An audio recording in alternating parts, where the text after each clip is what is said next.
जय जगन्नाथ। कैसे हैं आप सब? आज के इस बेहद खास और गहरे विश्लेषण में आप सभी का स्वागत है। आज हम सिर्फ कुछ ऐतिहासिक तथ्यों को नहीं खंगालने वाले हैं, बल्कि हम पुरी के उस भव्य जगन्नाथ मंदिर की एक बहुत ही व्यक्तिगत और आध्यात्मिक यात्रा पर निकलने वाले हैं, जहां ईश्वरीय ऊर्जा को आप सच में महसूस कर सकते हैं। तो चलिए एक पल के लिए आंखें बंद कीजिए और उस पवित्र वातावरण को महसूस कीजिए, क्योंकि आज हम उन चमत्कारों को समझने की कोशिश करेंगे जो सदियों से हम इंसानों की समझ से बिल्कुल परे हैं। अब देखिए, इस सफर को शुरू करने से पहले जरा एक पल रुककर सोचिए। क्या आपने कभी किसी ऐसी जगह के बारे में सोचा है जहां विज्ञान के वो सख्त नियम जिन्हें हम पत्थर की लकीर मानते हैं, वो बस काम करना ही बंद कर दें? मतलब जहां हमारे रोजमर्रा के भौतिक नियम फेल हो जाएं और ईश्वरीय चमत्कार एक आम बात लगे।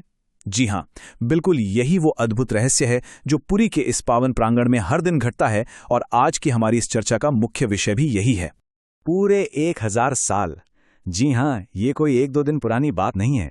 पिछले 1000 सालों से भी ज्यादा समय से जगन्नाथ मंदिर सिर्फ हमारी आस्था का प्रतीक नहीं रहा है, बल्कि ये विज्ञान के लिए एक जीती जागती पहेली बना हुआ है। जरा सोचिए, एक सहस्राब्दी से ये चमत्कार हर दिन घट रहे हैं, समय की हर कसौटी पर खरे उतर रहे हैं और हमारी पीढ़ियों को लगातार अचंभित कर रहे हैं। अगर हम इन रहस्यों को देखें तो एक साफ फर्क नजर आता है। एक तरफ है हमारी आम दुनिया, जो भौतिक विज्ञान, हवा के दबाव और द्रव्यमान के संरक्षण जैसे कड़े नियमों से चलती है, और दूसरी तरफ है जगन्नाथ मंदिर का वो अद्भुत संसार जहां विज्ञान के नियम मानो टूट से जाते हैं, हवा की दिशा बेमानी हो जाती है और संसाधनों की कभी कोई कमी नहीं होती। हम विज्ञान का पूरा सम्मान करते हैं, लेकिन यहाँ जो होता है ना, वो हमें ये मानने पर मजबूर कर देता है कि इस ब्रह्मांड में कुछ शक्तियां सच में हमारे विज्ञान से बहुत आगे हैं। तो चलिए अपनी इस यात्रा को एक दिशा देते हैं। हम शुरुआत करेंगे सबसे ऊपर मंदिर के शिखर से, फिर उस विशाल गुंबद को देखेंगे, उसके बाद मंदिर की दहलीज को पार करेंगे, फिर रहस्यमयी रसोई में चलेंगे और आखिर में पुरी की सड़कों पर इस यात्रा को पूरा करेंगे। तो आइए आगे बढ़ते हैं। सबसे पहले नजर डालते हैं मंदिर के सबसे ऊंचे शिखर पर, और यहीं से विज्ञान के नियमों का फेल होना शुरू हो जाता है। मंदिर की सबसे ऊंची चोटी पर फहराने वाले इस विशाल ध्वज को देखिए। आप हैरान रह जाएंगे कि यह हमेशा बिना किसी अपवाद के हवा के बहने की दिशा के ठीक उल्टी तरफ लहराता है। विज्ञान कहता है कि कोई भी चीज हवा के दबाव की तरफ बहेगी, लेकिन यह पवित्र ध्वज मानो किसी रहस्यमयी ईश्वरीय शक्ति के प्रभाव में हवा को चुनौती देते हुए उल्टी दिशा में उड़ता है। अब अपनी नजर को शिखर से थोड़ा नीचे इस विशाल मुख्य गुंबद पर लाइए। यह हमारा दूसरा रहस्य है।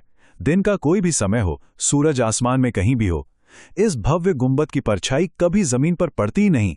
रोशनी और ज्यामिति के सामान्य नियम यहां काम ही नहीं करते। हम भक्तों के लिए तो ये बिल्कुल ऐसा है मानो कोई अदृश्य ईश्वरीय ढाल इस मंदिर की रक्षा कर रही हो। चलिए अब हम मंदिर के मुख्य प्रवेश द्वार की तरफ चलते हैं, जहां हमें तीसरा चमत्कार देखने को मिलता है। दर्शन के बाद जब भक्त बाहर निकलते हैं तो मंदिर की तीसरी सीढ़ी पर एक खास पत्थर है। ऐसी मान्यता है कि यहां मृत्यु के देवता यमराज का वास है। सबसे हैरानी की बात यह है कि हजारों भक्त जो अपनी एक प्राकृतिक लय में चलते हुए आते हैं, वो अचानक इस सीढ़ी पर पहुंचते ही बिना किसी के कहे अपने कदम बदल लेते हैं ताकि इस पत्थर पर पैर ना पड़े। ये मानव मनोविज्ञान से परे एक ऐसा आध्यात्मिक एहसास है जो हमारे कदमों को खुद ब खुद रोक लेता है। अब हम चलते हैं मंदिर के पवित्र हृदय में, इसकी उस विशाल रसोई के अंदर। यहां तो एक बिल्कुल ही अलग तरह का चमत्कार होता है। चाहे कोई आम दिन हो या फिर कोई ऐसा त्योहार जहां अचानक 10 लाख से ज्यादा भक्त उमड़ पड़े, यहां बना हुआ प्रसादम कभी भी किसी को भी कम नहीं पड़ता। और सबसे चमत्कारी बात तो यह है कि दिन के अंत में अन्न का एक दाना भी बर्बाद नहीं होता। अब इस बात को ऐसे समझिए कि ये अनंत भोजन आपूर्ति हमारे विज्ञान के द्रव्यमान के संरक्षण वाले नियम को पूरी तरह से नकार देती है। विज्ञान तो यही कहता है ना कि सीमित मात्रा में इनपुट होगा तो आउटपुट भी सीमित ही मिलेगा। लेकिन यहां इनपुट सीमित होने पर भी लाखों की भीड़ पेट भरकर खाती है। कोई कमी नहीं, कोई बर्बादी नहीं।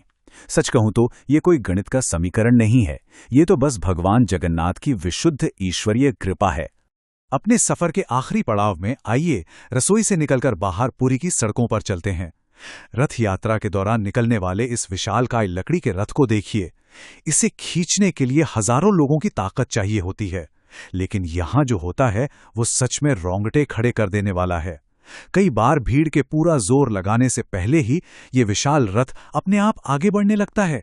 इस पूरी घटना का बस एक ही मतलब निकलता है।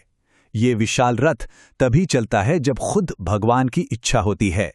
ये पल गति और जड़ता के हर जाने माने नियम को चकनाचूर कर देता है। ये हम सब के लिए एक बहुत ही सुंदर और शक्तिशाली अनुस्मारक है कि इस ब्रह्मांड का असली कंट्रोल किसी इंसान के पास नहीं, बल्कि उस परम ईश्वरीय शक्ति के ही हाथ में है। तो अगर हम इन सभी पांचों पड़ावों को एक साथ रखकर देखें तो ये एकदम साफ हो जाता है कि मंदिर की हर बनावट और हर घटना ने विज्ञान के किसी न किसी नियम को विस्थापित किया है। विपरीत दिशा का ध्वज हो या अपने आप चलने वाला रथ, ये सिर्फ कुछ तथ्य नहीं है, ये इस बात का जीता जागता सबूत है कि जहां विज्ञान खत्म होता है वहां से आस्था शुरू होती है।